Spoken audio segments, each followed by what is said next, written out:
parti bi parce que nekkatuñu ci ligne bi nga xamante ni moom lañ énoncé am nga ci droit am ngeen ci droit et je respecte votre position mais j'estime que pour être cohérent fu ñuy wooyee ay valeurs di ko teg ca kaw un parti comme la République des valeurs mënu ci sànni xeer di wax ni moom du ko voté parce que lu mel ni zoophilie ak nécrophilie dafa di ay ñaawteef yoo xam ni képp ki nga xamante ni gëm nga ni am nga ay valeurs kooku da nga ko war a xeex parce que bu ñu placé affaire bi rek sous le rapport des actes contre nature entre góor ak góor wala jigéen ak jigéen mais loi bi dafa créer ay incrimination nouvelle yoo xam ne xamuñu ko woon nekkul woon ci loi de 65 nekkul woon ci loi de 66 nekkul woon ci code pénal 99 code pénal 2020 code pénal 2021 avec les différentes réformes je veux dire amul benn loi boo xam ne prévoir woon na infractions yi comme étant des infractions à part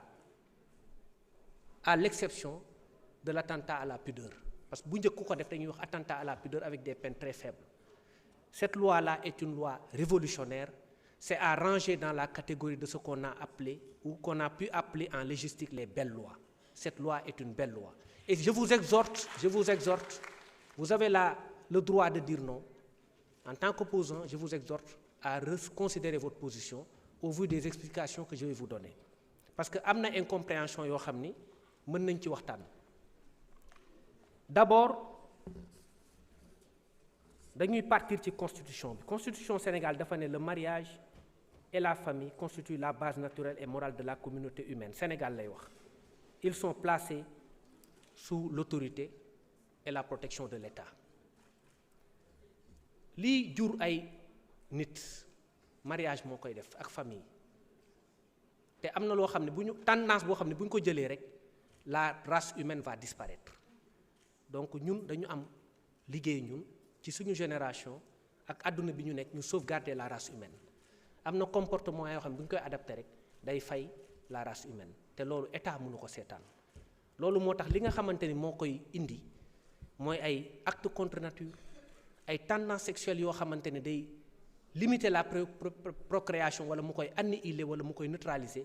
képp ki nga xamante ne républicain nga war nga jóg xeex loolu c'est dans ce sillage-là que la loi a été effectivement proposée. Honorable député Guy Marius Sagna wax na ko am na benn concept bu ma neex bi mu wax lorsqu'il parle de loi de légitime défense culturelle cette loi elle est d'abord culturelle avant d'être autre chose parce que la culture sénégalaise la culture africaine est une culture qui est propre à l'Africain et qui est propre aux Sénégalais nul n'a le droit d'imposer à autrui ses propres valeurs chaque peuple a le droit de revendiquer ses valeurs propres il y a un savant de l'Occident qui disait cela, un Français, qui disait que les lois doivent être tellement propres aux peuples pour lesquels elles sont faites qu'il serait d'un très grand hasard que celles conçues pour l'un d'eux puissent convenir à un autre. Vérité au-delà des Pyrénées, mensonge en deçà des Pyrénées, vérité au-delà des Pyrénées. Là où, en Occident, on interdit la polygamie, au Sénégal, on a le droit d'interdire les actes contre nature.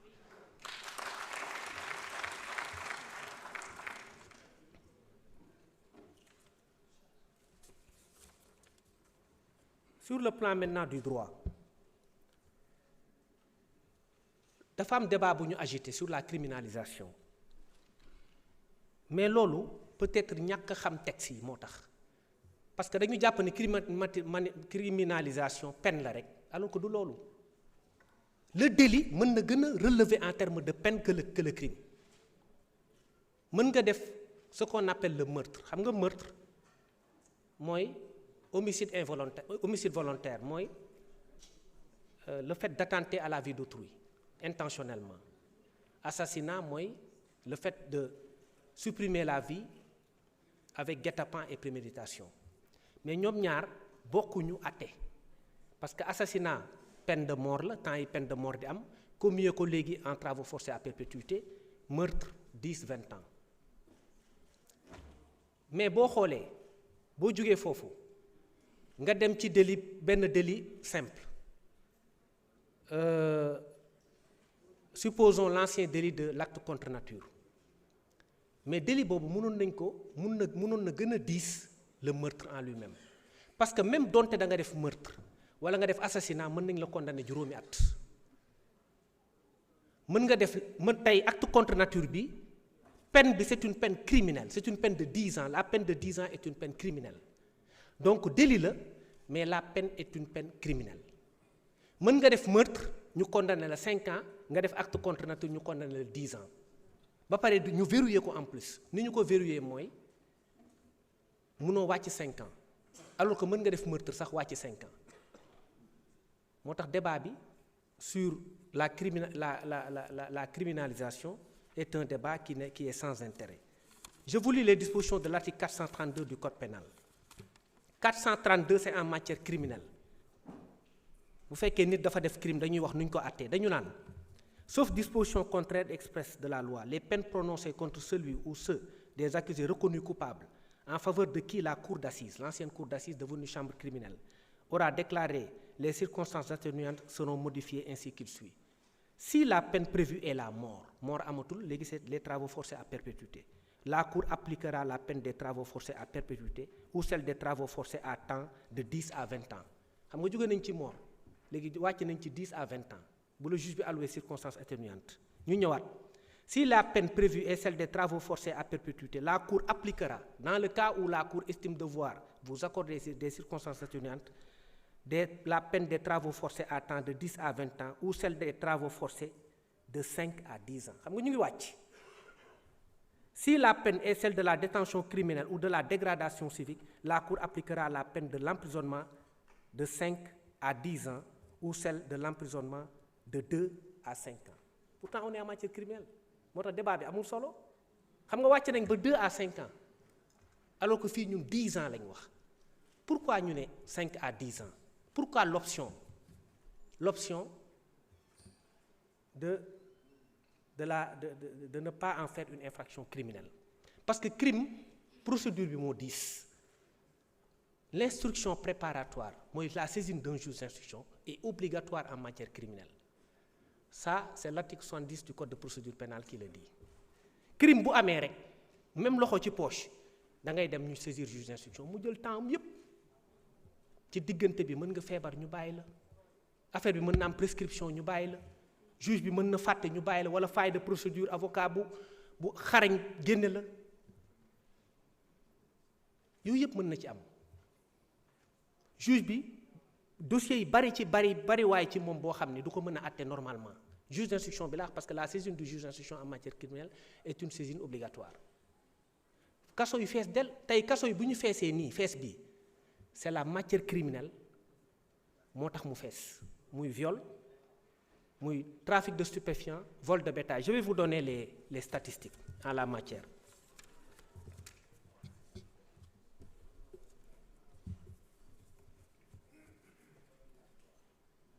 Les chiffres en matière de viol et d'attentat à la pudeur avec violence sur l'ensemble des TGI du pays.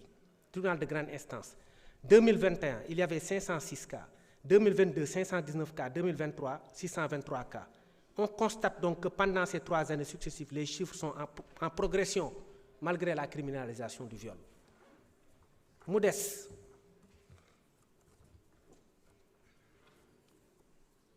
la Direction générale de l'administration pénitentiaire a fourni les statistiques de 2024. Pour les personnes écrouées sur l'ensemble du territoire national, 37 433 détenus. Pour vol et recel, là c'est le délit, 11 080. Drogue, crime, 7 158. ñoom ñëpp kenn jugé gu leen. Vol de bétail, 1250. Viol, 797. Pour l'année 2025, personnes écrouées, 41 755 détenus. Vol et recel, 10 703. Drogue, donc on est dans la matière criminelle, 8 470 personnes. Vol de bétail, matière criminelle, 1426. Viol, 818 en attente de jugement. Après, à partir de ce moment, ñu ne léegi dañ ko yóbbuwaat criminel. Alors que bu ñu naan acte contre nature, très souvent loxo ci poche la dañ lay jël parce que dañ la fekk ngay def acte contre nature wala nga nekk ci acte préparatoire wala nga nekk ci tentative parce que tentative punissable aussi dañ ko considérer comme étant infraction de 327 code pénal dañ lay jël loxo ci poche yóbbu la àtte la. bi ñu defee la loi sur le trafic de drogue criminaliser ko avant c'était très efficace parce que dañ lay yóbbu kon na ne 2 ans 3 ans phénomène bi commencé wàññeeku mais bi ñu ko criminaliser ci la phénomène bi yokku parce que détention provisoire bi dafa bari prison yi xat juge yi di yenn dossiers yi di leen échappé parce que ñoom it aussi seen liggéey dafa bari dossier di échappé wu muy am ay prescription muy am ay liberté provisoire prématurée finalement li nga bëggoon di ko naan da ngay relever peine yi amul solo d'autant que wax naa ko 432 code de procédure pénale code pénal 432 maye na sax en matière criminelle nga condamné ñaari at donc ñun ñu ne non seulement dañ koy relever 10 ans mais dañ koy sécuriser acte contre nature ku ko def peine bi mënut a wàcc 5 ans donc on est allé au-delà de la peine criminelle on est allé au-delà parce que mënoo wàccati 2 ans dañ la naan fii limite bi 5 ans la 5 ans yi mënoo ko wàcc dans le cadre d'un traitement efficace boo xam ne mën nga ko def léegi ñu yóbbu la flagrant délit juger la nga xam ne juge d'instruction bi kenn du ko saisir dañ koy jéggi juge bi condamné la léegi ne la 5 ans minimum si vous êtes coupable 5 ans minimum te am na possibilité sax dem ba 10 ans mooy la peine plafond le maximum après ñu indi débat pourquoi criminaliser wuñ ko donc c'est une option très intelligente et c'est une très bonne option et c'est la meilleure option qui soit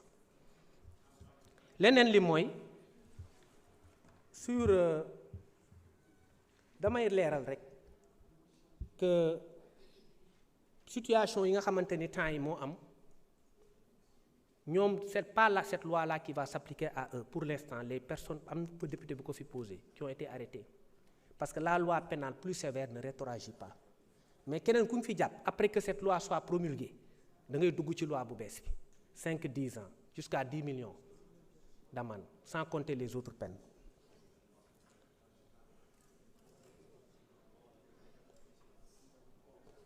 léegi sur les innovations du texte le texte clarifie l'incrimination par la prohibition de tout terme flou et échappant au contrôle du juge susceptible aussi de générer des sentences arbitraires parce que fii on est dans l'option de précision un savant disait qu'en matière pénale il faut des lois précises et point de jurisprudence bu ñu naan pénal lépp dafa war a leer moo tax texte bi nouveauté bi mu indi mooy bu njëkk dañu définir acte contre nature ne c'est des actes impudiques impudique c'est pas du droit c'est du français te leerul c'est flou mën na am lu pudique ci yow impudique feneen donc loolu moo tax ñu préciser lan mooy un acte contre nature c'est là où le texte est révolutionnaire tout acte sexuel est un acte contre nature tout acte sexuel ou à caractère sexuel entre deux personnes de même sexe damay leeral ni acte sexuel ak acte à caractère sexuel du benn dans l'acte sexuel il y a la connotation de consentement dans l'acte à caractère sexuel il y a la connotation de rapport qui n'est pas consenti mooy caractère sexuel bokkul ak acte sexuel mais périmètre répression bi ñaar yëpp lañu jël en charge pour couvrir tout le champ de la répression considéré comme également un acte contre nature tout acte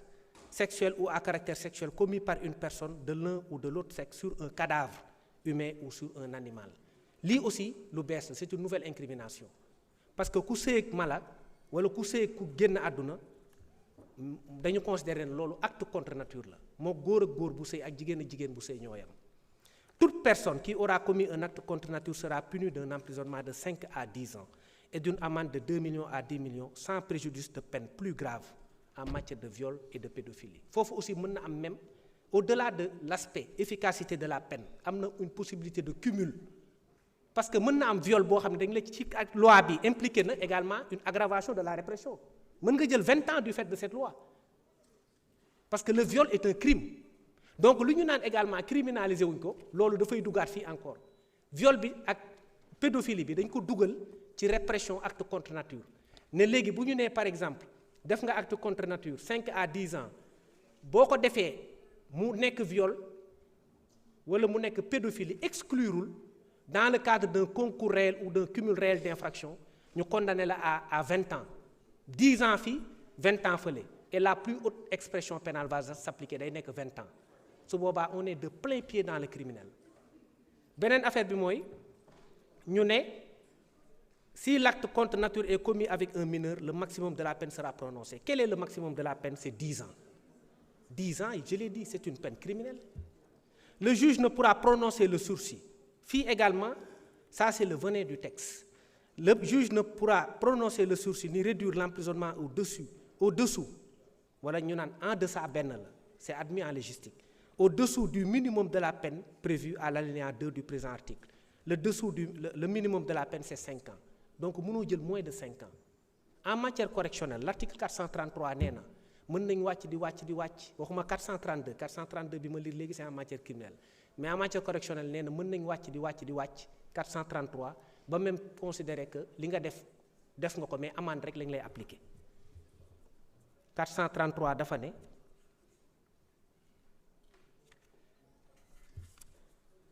si la peine est supérieure à 5 ans d'emprisonnement 433 moo ko wax le tribunal appliquera l'emprisonnement de 2 ans au moins sauf lorsque le minimum prévu est inférieur à 2 ans fii dañu may juge mu appliquer 2 ans si la peine est de 5 ans est supérieure à 5 ans ici la peine est supérieure à 5 ans bu ñu vérifié wul woon lii bu ñu ne woon mënoo wàcc 5 ans juge bi mën na appliquer lii donc mën na la appliquer 2 ans donc d'où le mérite de ce verrou légal après ñu ne sauf lorsque le minimum prévu est inférieur à 2 ans ça ne nous concerne pas. Si la peine prévue est un emprisonnement égal ou inférieur à 5 ans, les juridictions correctionnelles sont autorisées, etc., même en cas de récidive, à substituer l'amende à l'emprisonnement. Li am ba am mooy bu ñu nee 5 ans la mooy minimum bi mooy mënoo appliquer ci 433 donc mënoo dem 2 ans mënoo dem 1 an 5 ans c'est le minimum loolu aussi ça traduit une efficacité de la répression et le fait que la loi soit une loi qui est bonne. ñu demaat ñu définir ce qu'est l'apologie d'un acte contre nature. Le sursis également est interdit. Le sursis est interdit et le sursis est autorisé pour toutes les infractions de droit commun quasiment. 704, 705, 706 code de procédure pénale, 44, etc. yëpp autorise le sursis. Or fii le verrou c'est que dafa exclure le sursis mu nekk beneen également protection légale. ñu demaat définir une nouvelle incrimination dañ ko posé bu bees la boo xam ne amul woon l'apologie d'un acte contre nature ñu définir ko comme toute représentation publique par la parole l'écrit le geste l'image le son ou pour tout autre procédé quelconque tendant à promouvoir l'homosexualité la bisexualité la transsexualité la zoophilie la nécrophilie ou toute autre pratique assimilée mooy ngay siwal wala ngay wax lu maanaam ngay jay laa ko mooy loo xam ne maanaam da nga koy kañ waaw da ngay kañ ay affaire ngóor jigéen di kañ ay yu di sëy kuy sëy ak néew wala ngay kañ ñoo xamante ni dañuy sëy ay bàyyi ma loolu aussi la loi le prend en charge et le définit. am na benn question bu ñu posé aussi mooy alinéa bu topp je pense que honorable yu moo ko doon wax toute personne qui aura fait par l'un des moyens énoncés à l'article 248 du présent code l'apologie d'un acte visé à l'alinéa précédent du présent article sera punie d'un emprisonnement de 3 à 7 ans et d'une amende de 500 000 à 5 millions donc fii apologie bi 3 à 7 ans la ak amende 500 000 à 5 millions boobu également dañu peine bi 7 ans la donc peine bu kawe la amende bi mën na dem ba 5 millions fii ñu ne à la suite de cet alinéa toute personne qui aura délibérément financé ou appuyé parce que fii dañ ci yokk la notion de délibérément financé ou appuyé parce que mën nga financer wala nga jox nit te doo xam lu tax nga jox ko wala nga bëgg ko appuyer parce que dafa ñëw ne même kuréel de ay mbootaayu kii lañ jigéen wala mbootaayu góor yu def benn association dañ bëgg a soutien nga jox leen ko te xamoo ci dara moo tax bu ñu dugal ci benn adverbe délibérément ça consacre le principe de l'élément moral de l'infraction mooy da nga koy def ci loo xamante ni yaa ko tey mooy oustaz li yoon sam di wax naan innamal a'mal bi niyya innamal a'mal bi niyya mooy loo xam ni maanaam intention bi c'est ça qui fait l'infraction quand vous financez une activité en sachant que cette activité vise à promouvoir les infractions visées par le texte à travers que sont l'homosexualité, la bisexualité, la transsexualité, la zoophilie, la nécrophilie et les autres infractions, là vous tombez sous le coup de la loi pénale si vous le faites délibérément. Donc la condition de l'existence de l'élément moral, c'est ça effectivement qui fait l'infraction. Mais sans l'élément moral, loolu bu boobaa infraction bi du mën a am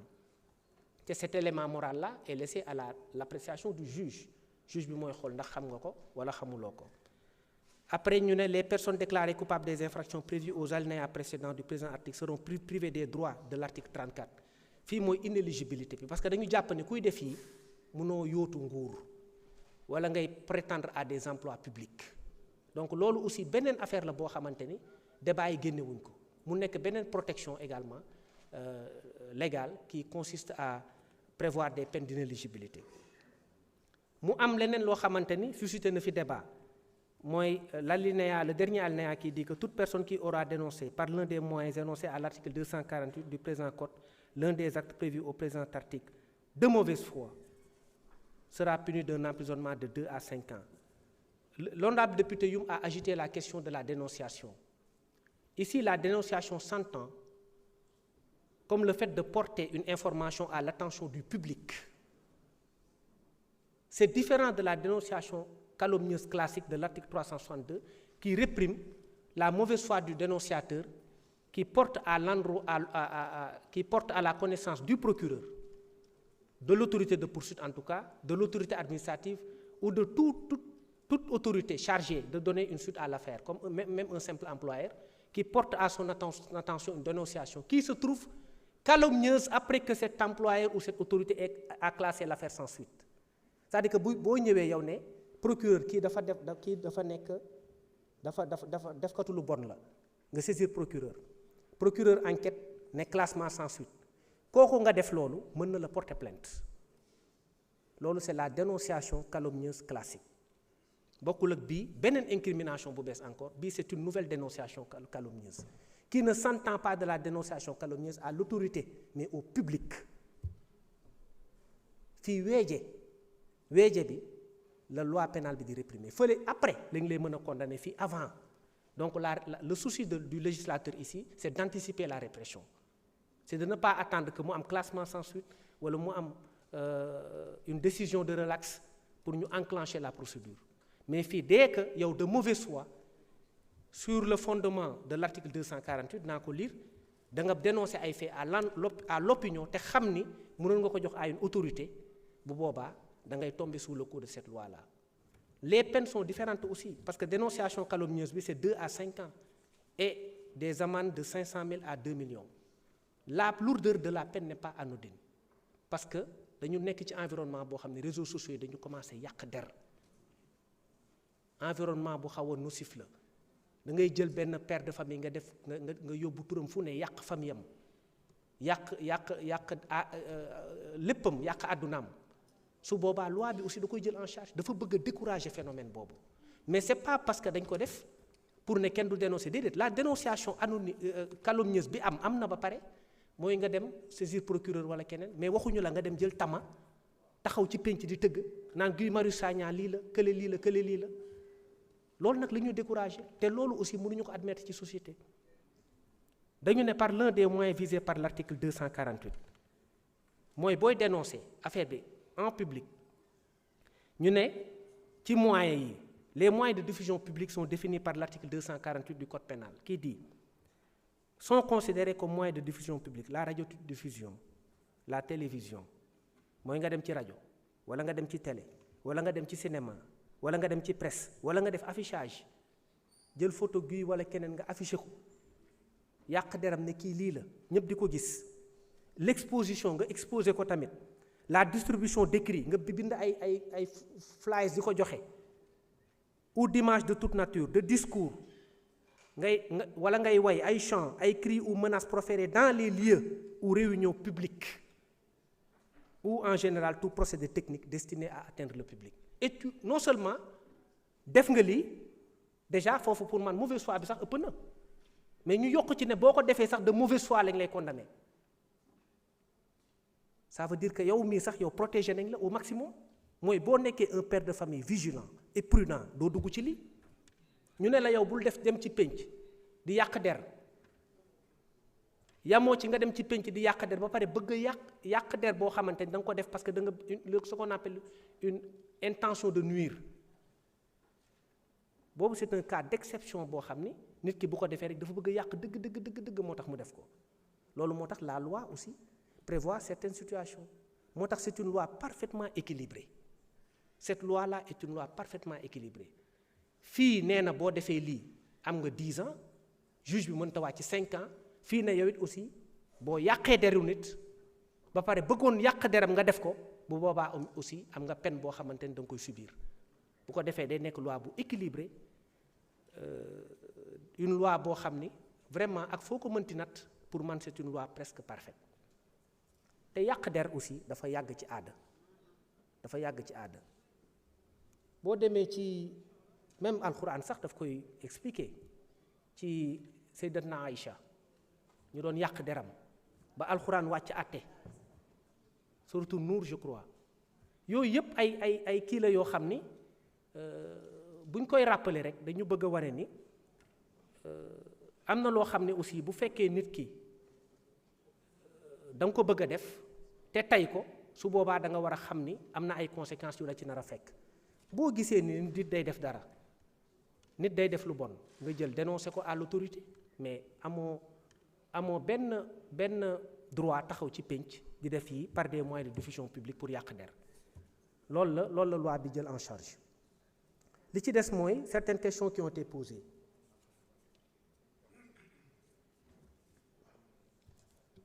pour ce qui concerne les infractions commises à l'étranger,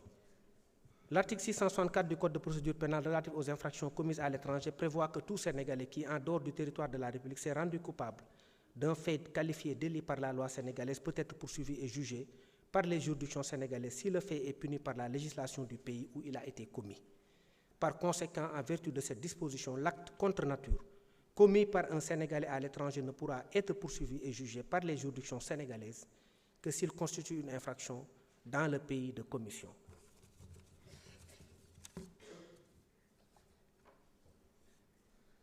leneen li mooy beneen question bi ñu posé sur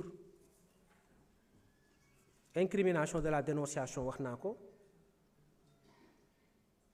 sur les autorités religieuses loi sénégalaise am na déjà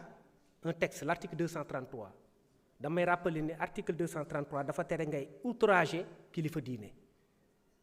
et article 233 bi dafa prévoir ay peines de 6 mois à 2 ans celui même qui aura frappé le ministre d'un culte dans l'exercice de ses fonctions sera emprisonné d'une peine qui peut aller jusqu'à 5 ans donc loolu am na fi ba pare loi bi également du soxla décret d'application c'est une loi pénale et dès sa promulgation elle entre en vigueur. Pour ce qui concerne le procureur Aliou Ndao, vous avez posé une question sur l'exclusion des personnes condamnées par la grâce avec la grâce. La politique pénale suivie depuis plusieurs années exclut expressément les auteurs d'actes contre nature de la grâce présidentielle à l'instar de toutes les agressions sexuelles comme le viol ou l'attentat à la pudeur. Donc là c'est réglé également. À ce niveau, il n'y a aucun problème. Je vais terminer, Monsieur le Président. Si vous permettez. Vous pouvez continuer, vous pouvez terminer. Je vais terminer juste sur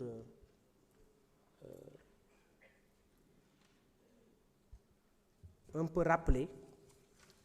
que, comme on l'a dit, la loi a été parfaitement rédigée et crée beaucoup de nouveautés et des infractions qui n'étaient pas connues par le passé.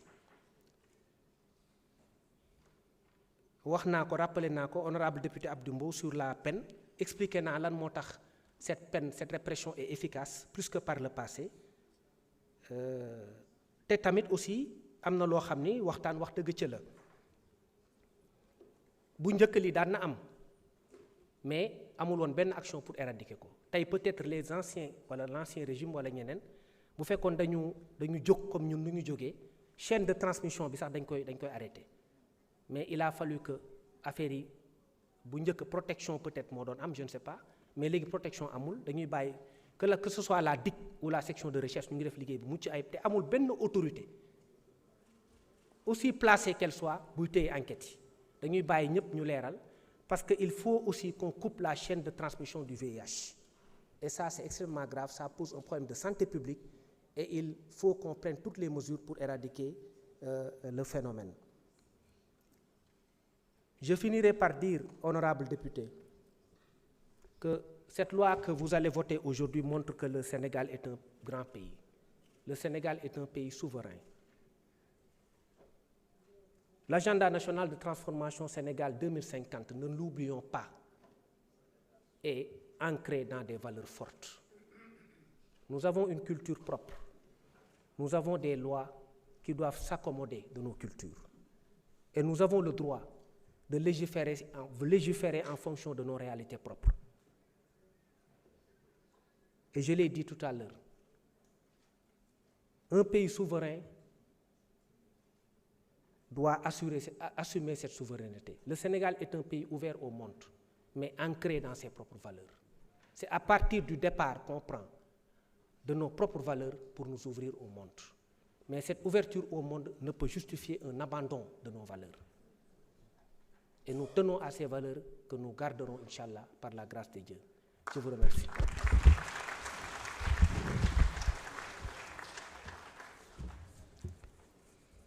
Merci beaucoup.